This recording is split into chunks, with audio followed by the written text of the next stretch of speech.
This particular attack was very brutal. We don't see the likes of these type of things, and we hope we never see the likes of these type of things again. A former St. Bernard Parish deputy is behind bars after the sheriff says he killed his ex-wife with an axe. Friends of the victim say this was always something they feared would happen. Good evening, I'm Natalie Shepard in for Tan Trung. And I'm Karen Swenson. Neighbors watched in horror as a man killed his ex-wife in front of her mother's home. It happened at around 8 o'clock this morning as children headed to school. Lauren Bale joins us live from the scene with more. Lauren?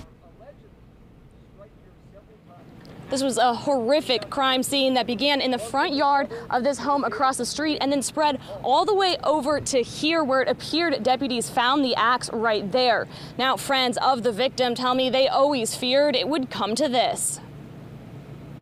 Deputies say 48-year-old Kim Owens did everything she could to get away from her abusive ex-husband. A restraining order was taken out and served on Mark Owens. But in the end, it wasn't enough. Deputies arrived within minutes and they discovered a deceased female, later identified as Kimberly Owens, age 48, near the street, near a driveway. Mark Owens, a former St. Bernard Parish deputy, has a history of violence toward his ex-wife and her employers. Mark Owens went to her house. She was seated outside of a residence on a swing.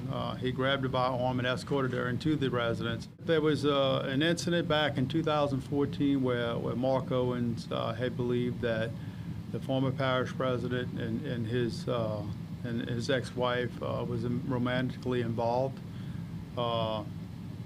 He had made some threats towards Peralta. Today it came to a horrific end. Deputies say Mark hid outside waiting for his ex-wife to leave for work. Then he killed her with an axe. Oh, it's a quiet neighborhood. To hear that this was going on this morning, it was just shocking. Mark turned himself into the sheriff's office where deputies charged him with second-degree murder. St. Bernard Parish is a community with few murders, but so far this year, each murder has been from domestic violence. Deputies are trying to do what they can. It's something that we make sure our deputies arm the victims of domestic violence with the best information, the most current information on where they can get help. But it wasn't enough to save Kim. Louisiana has one of the highest rates in the country of men killing women. Kim most recently worked for Sidney Torres, and before that, she worked for the former St. Bernard Parish president. I reached out to both of those places and spoke to some of her coworkers. I'll have more on what they have to say coming up at 6. For now, reporting live from Chalmette, Lauren Bale, Eyewitness News. Well, Lauren, we also did reach out to former St. Bernard Parish President Dave Peralta by phone. He said the killing of his former executive secretary was, quote, tragic. He described her as a good worker and a good person.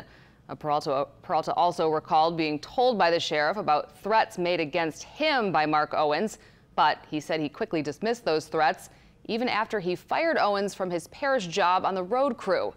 We're also finding out tonight that a school bus full of children was passing by around the time of the attack. It appears that we received about 3 911 calls, one from a witness, one we believe was Kim's mother, and a third as a school bus driver as they passed. I don't think the school bus or the kids on the school bus witnessed the attack. Nonetheless, we have been in touch with the school board personnel and the administration, and I do know that they're making counseling available both for the students and the bus driver. Especially when it was all the kids were going to school. In fact, from what I understand, one of the school buses even passed by right after it happened, and she was still laying there.